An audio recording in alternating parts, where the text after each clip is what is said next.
ओम शांति। 14 फरवरी 2023 के ईश्वरीय महावाक्य। पहले सुनते हैं मुरली के मुख्य पॉइंट्स। बाबा ने कहा, सवेरे सवेरे उठते ही सबसे पहले शिव बाबा से गुड मॉर्निंग करना चाहिए। बाप से गुड मॉर्निंग नहीं करेंगे तो पापों का बोझा कैसे उतरेगा। मुख्य है ही याद, इससे तुम्हारी भविष्य के लिए बहुत भारी कमाई होती है। फिर कल्प कल्पांतर यह कमाई काम आएगी। तो बड़ा धैर्य, गंभीरता और समझ के साथ एक्यूरेट याद करना चाहिए। जो बाप को जास्ती याद करते हैं उनको करंट भी जास्ती मिलती है, जिससे तुम हेल्दी बनते हो और आयु भी बढ़ जाती है। अभी तुमको बाप से कितना भारी वर्षा मिल रहा है, तो ऐसे बाप की याद में दिल एकदम ठर जानी चाहिए। सिर्फ एक बाप की ही याद सतानी चाहिए। तुम जितना जितना योग में रहेंगे उतना कांटों से फूल सतो प्रधान बनते जाएंगे। जो बहुत कांटों को फूल बनाते हैं उनको ही सच्चा सच्चा खुशबूदार फूल कहेंगे। फिर बाबा ने कहा, तुम बहुत बड़े खजांची हो, तुम्हारे जैसा अमूल्य खजाना और किसी के पास नहीं है। तो इन ज्ञान रत्नों का तुम्हें खूब दान करना चाहिए, तभी तो बहुतों की आशीर्वाद मिलेगी। लास्ट में बाबा ने कहा, मीठे बच्चे अब गफलत मत करो, स्वदर्शन चक्रधारी व लाइट हाउस बनो। स्वदर्शन चक्रधारी बनने की प्रैक्टिस अच्छी हो जाएगी तो फिर तुम भी जैसे ज्ञान का सागर बन जाएंगे। तुम्हारा बोलना जास्ती नहीं होना चाहिए। आत्म अभिमानी हो, थोड़ा भी समझाएंगे तो तीर लग जाएगा। लेकिन पहले अपने को सुधारो। खुद याद करेंगे नहीं, दूसरों को कहते रहेंगे, यह ठगी चल ना सके। अब सुनते हैं महावाक्यों को विस्तार से। मुरली का सार। मीठे बच्चे, सवेरे सवेरे उठ बाप से गुड मॉर्निंग करो। ज्ञान के चिंतन में रहो तो खुशी का पारा चढ़ा रहेगा। प्रश्न, एक्यूरेट याद क्या है, उसकी निशानियाँ क्या होंगी। उत्तर है, बड़े धैर्य, गंभीरता और समझ से बाप को याद करना ही एक्यूरेट याद है। जो एक्यूरेट याद में रहते हैं उन्हें जास्ती करंट मिलती है। पापों का बोझा उतरता जाता है। आत्मा सतो प्रधान बनती जाती है। उनकी आयु बढ़ती जाती है। उन्हें बाप की सर्च लाइट मिलती है। ओम शांति। बाप कहते हैं, मीठे बच्चे, तत्वम अर्थात तुम आत्माएं भी शांत स्वरूप हो। तुम सर्व आत्माओं का स्वधर्म है ही शांति। शांति धाम से फिर यहाँ आकर टोकी बनते हो। यह कर्मेंद्रियाँ तुमको मिलती है पार्ट बजाने के लिए। आत्मा छोटी बड़ी नहीं होती है, शरीर छोटा बड़ा होता है। बाप कहते हैं, मैं तो शरीरधारी नहीं हूँ, मुझे बच्चों से सन्मुख मिलने आना होता है। समझो जैसे बाप हैं, इनसे बच्चे पैदा होते हैं तो वह बच्चा ऐसे नहीं कहेगा कि मैं परम धाम से जन्म ले माता पिता से मिलने आया हूँ। भल कोई नई आत्मा आती है किसके भी शरीर में व कोई पुरानी आत्मा किसके शरीर में प्रवेश करती है तो ऐसे नहीं कहेंगे कि माता पिता से मिलने आया हूँ। उनको ऑटोमेटिकली माता पिता मिल जाते हैं। यहाँ यह है नई बात। बाप कहते हैं, मैं परम धाम से आकर तुम बच्चों के सम्मुख हुआ हूँ। बच्चों को फिर से नॉलेज देता हूँ, क्योंकि मैं हूँ नॉलेजफुल, ज्ञान का सागर। मैं आता हूँ तुम बच्चों को पढ़ाने, राजयोग सिखाने। राजयोग सिखाने वाला भगवान ही है। श्री कृष्ण की आत्मा का यह ईश्वरीय पार्ट नहीं है। हर एक का पार्ट अपना, ईश्वर का पार्ट अपना है। यह ड्रामा कैसा वंडरफुल बना हुआ है, यह भी तुम अभी समझते हो। यह पुरुषोत्तम संगम युग है। इतना सिर्फ याद रहे तो भी पक्का हो जाता है कि हम सतयुग में जाने वाले हैं। अभी संगम पर है, फिर जाना है अपने घर। इसलिए पावन तो जरूर बनना है। अंदर में बहुत खुशी होनी चाहिए। ओहो, बेहद का बाप कहते हैं, मीठे मीठे बच्चों, मुझे याद करो तो तुम सतो प्रधान बनेंगे। विश्व का मालिक बनेंगे। बाप कितना बच्चों को प्यार करते हैं। ऐसे नहीं कि सिर्फ टीचर के रूप में पढ़ाकर और घर ले जाते हैं।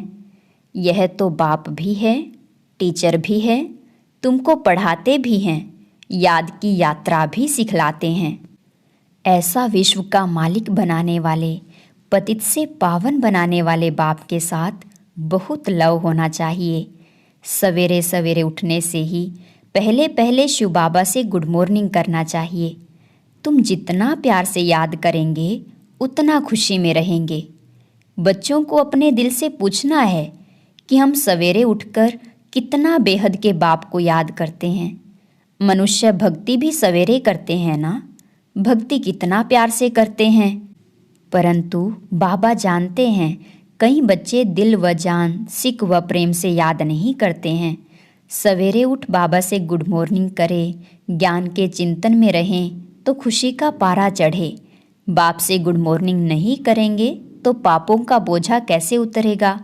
मुख्य है ही याद, इससे तुम्हारे भविष्य के लिए बहुत भारी कमाई होती है। कल्प कल्पांतर यह कमाई काम आएगी। बड़ा धैर्य, गंभीरता, समझ से याद करना होता है।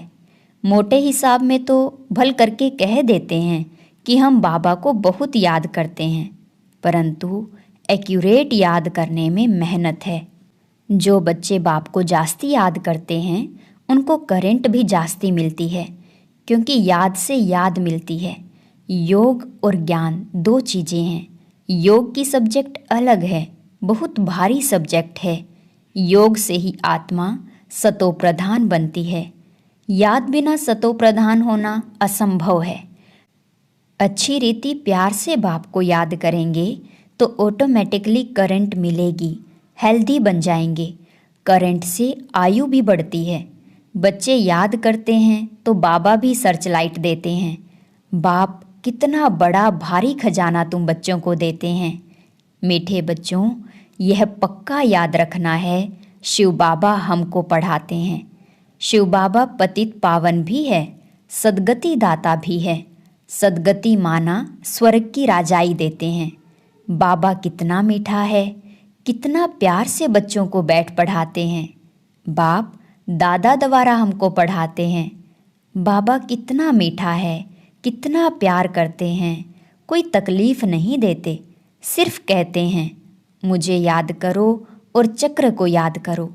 बाप की याद में दिल एकदम ठर जानी चाहिए।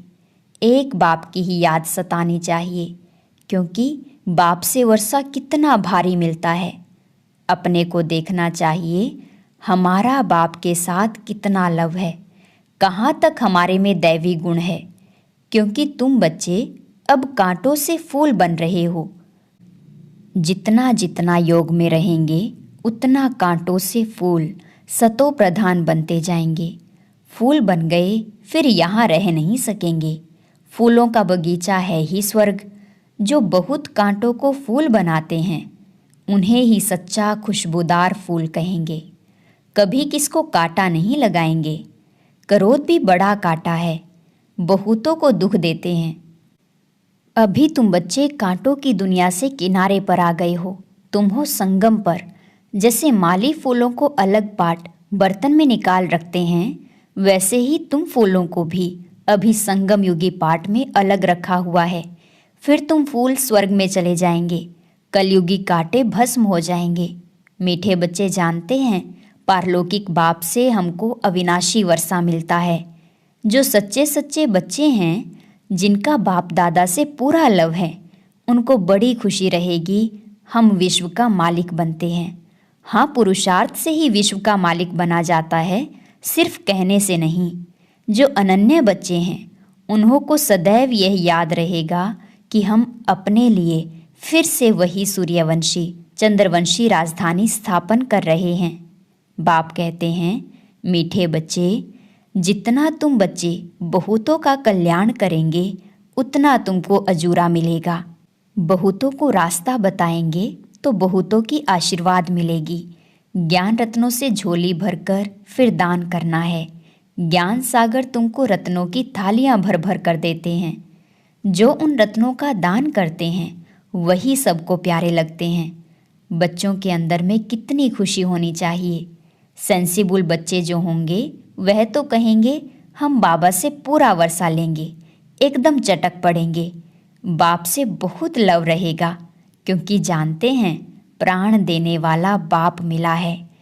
नॉलेज का वरदान ऐसा देते हैं जिससे हम क्या से क्या बन जाते हैं, इनसोल्वेंट से सोलवेंट बन जाते हैं। इतना भंडारा भरपूर कर देते हैं। जितना बाप को याद करेंगे उतना लव रहेगा, कशिश होगी। सुई साफ होती है तो चुंबक तरफ खींच होती है ना। बाप की याद से कट निकलती जाएगी, एक बाप के सिवाय और कोई याद न आए। जैसे स्त्री का पति के साथ कितना लव होता है।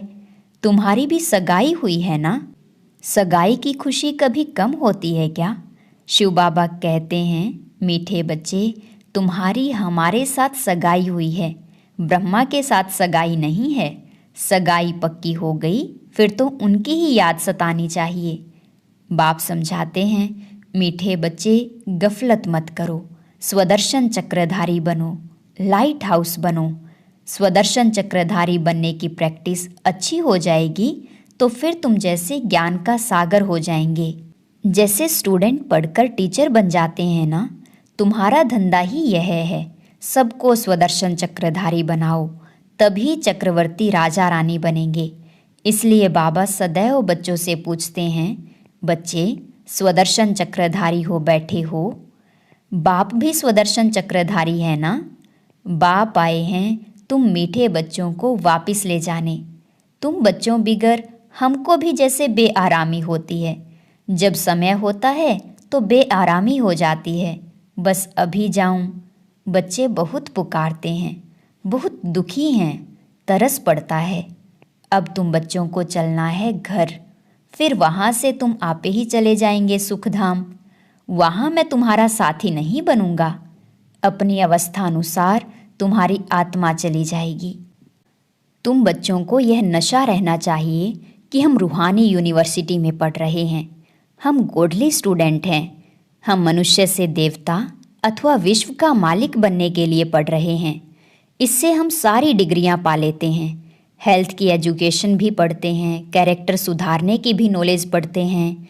Health ministry, food ministry, land ministry, building ministry, सब इसमें आ जाता है।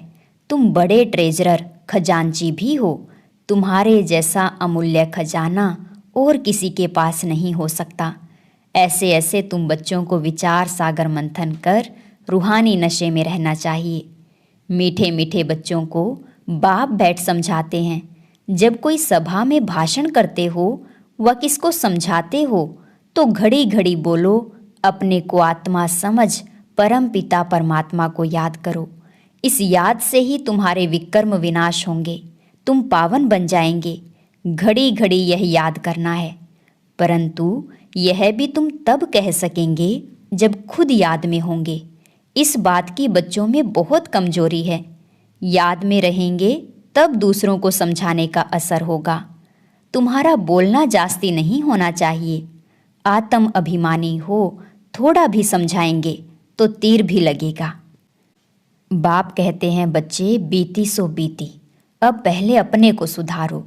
खुद याद करेंगे नहीं, दूसरों को कहते रहेंगे, यह ठगी चल ना सके। अंदर दिल जरूर खाती होगी। बाप के साथ पूरा लव नहीं है तो श्रीमत पर चलते नहीं हैं। बेहद के बाप जैसी शिक्षा और कोई दे न सके। बाप कहते हैं, मीठे बच्चे, इस पुरानी दुनिया को अब भूल जाओ। पिछाड़ी में तो यह सब भूल ही जाना है। बुद्धि लग जाती है अपने शांति धाम और सुख धाम में। बाप को याद करते करते बाप के पास चले जाना है। पतित आत्मा तो जा न सके, वह है ही पावन आत्माओं का घर। यह शरीर 5 तत्वों से बना हुआ है तो 5 तत्व यहाँ रहने के लिए खींचते हैं, क्योंकि आत्मा ने यह जैसे प्रॉपर्टी ली हुई है, इसलिए शरीर में ममत्व हो गया है। अब इनसे ममत्व निकाल अपने घर जाना है। वहाँ तो यह 5 तत्व है नहीं। सतयुग में भी शरीर योग बल से बनता है। सतो प्रधान प्रकृति होती है, इसीलिए खींचती नहीं है। दुख नहीं होता। यह बड़ी महीन बातें हैं समझने की। यहाँ 5 तत्वों का बल आत्मा को खींचता है, इसलिए शरीर छोड़ने की दिल नहीं होती है। नहीं तो इसमें और ही खुश होना चाहिए। पावन बन शरीर ऐसे छोड़ेंगे जैसे मक्खन से बाल। तो शरीर से, सब चीज़ों से ममत्व एकदम मिटा देना है। इससे हमारा कोई कनेक्शन नहीं। बस हम जाते हैं बाबा के पास। इस दुनिया में अपना बैगेज तैयार कर पहले से ही भेज दिया है। साथ में तो चल न सके, बाकी आत्माओं को जाना है। शरीर को भी यहाँ छोड़ देना है। बाबा ने नए शरीर का साक्षात्कार करा दिया है। हीरे जवाहरों के महल मिल जाएंगे। ऐसे सुखधाम में जाने के लिए कितनी मेहनत करनी चाहिए, थकना नहीं चाहिए। दिन रात बहुत कमाई करनी है। इसलिए बाबा कहते हैं, नींद को जीतने वाले बच्चे मामेकम याद करो और विचार सागर मंथन करो। ड्रामा के राज को बुद्धि में रखने से बुद्धि एकदम शीतल हो जाती है। जो महारथी बच्चे होंगे वह कभी हिलेंगे नहीं। शिव बाबा को याद करेंगे तो वह संभाल भी करेंगे। बाप तुम बच्चों को दुख से छुड़ाकर शांति का दान देते हैं। तुमको भी शांति का दान देना है। तुम्हारी यह बेहद की शांति अर्थात योग बल दूसरों को भी एकदम शांत कर देंगे। झट मालूम पड़ जाएगा यह हमारे घर का है व नहीं। आत्मा को झट कशिश होगी, यह हमारा बाबा है। नब्ज भी देखनी होती है। बाप की याद में रह फिर देखो यह आत्मा हमारे कुल की है। अगर होगी तो एकदम शांत हो जाएगी। जो इस कुल के होंगे उन्हों को ही इन बातों में रस बैठेगा। बच्चे याद करते हैं तो बाप भी प्यार करते हैं। आत्मा को प्यार किया जाता है, यह भी जानते हैं। जिन्होंने बहुत भक्ति की है वह भी जास्ती पढ़ेंगे। उनके चेहरे से मालूम पड़ता जाएगा कि बाप में कितना लव है। आत्मा बाप को देखती है, बाप हम आत्माओं को पढ़ा रहे हैं। बाप भी समझते हैं हम इतनी छोटी बिंदी आत्मा को पढ़ाता हूँ। आगे चल तुम्हारी यह अवस्था हो जाएगी। समझेंगे हम भाई भाई को पढ़ाते हैं। शक्ल बहन की होते भी दृष्टि आत्मा तरफ जाए, शरीर पर दृष्टि बिल्कुल न जाए। इसमें बड़ी मेहनत है। यह बड़ी महीन बातें हैं, बड़ी ऊंची पढ़ाई है। वजन करो तो इस पढ़ाई का तरफ बहुत भारी हो जाएगा। अच्छा, मीठे मीठे सिकी लदे बच्चों प्रति माता पिता बाप दादा का याद प्यार और गुड मॉर्निंग। रूहानी बाप की रूहानी बच्चों को नमस्ते। रूहानी बच्चों की रूहानी बाप दादा को नमस्ते नमस्ते, गुड मॉर्निंग। शुक्रिया बाबा, शुक्रिया। धारणा के लिए मुख्य सार। बीती सो बीती कर पहले अपने को सुधारना है। आत्म अभिमानी रहने की मेहनत करनी है। जास्ती बोलना नहीं है। अपनी झोली ज्ञान रत्नों से भरकर उनका दान कर बहुतों के कल्याण के निमित्त बनना है। सबका प्यारा बनना है। अपार खुशी में रहना है। वरदान, कर्म क्षेत्र पर कमल पुष्प समान रहते हुए माया की कीचड़ से सेफ रहने वाले कर्मयोगी भव। कर्म क्षेत्र पर कमल पुष्प समान रहते हुए माया की कीचड़ से सेफ रहने वाले कर्मयोगी भव। कर्मयोगी को ही दूसरे शब्दों में कमल पुष्प कहा जाता है। कर्मयोगी अर्थात कर्म और योग दोनों कंबाइंड हो। किसी भी कर्म का बोझ अनुभव ना हो। किसी भी प्रकार का कीचड़ अर्थात माया का वाइब्रेशन टच ना करे। आत्मा की कमजोरी से माया को जन्म मिलता है। कमजोरी को समाप्त करने का साधन है रोज की मुरली। यही शक्तिशाली ताजा भोजन है। मनन शक्ति द्वारा इस भोजन को हजम कर लो तो माया की कीचड़ से सेफ रहेंगे। स्लोगन, सफलता की चाबी द्वारा सर्व खजानों को सफल करना ही महादानी बनना है। सफलता की चाबी द्वारा सर्व खजानों को सफल करना ही महादानी बनना है। और अब सुनते हैं आज का अव्यक्त ज्ञान मोती।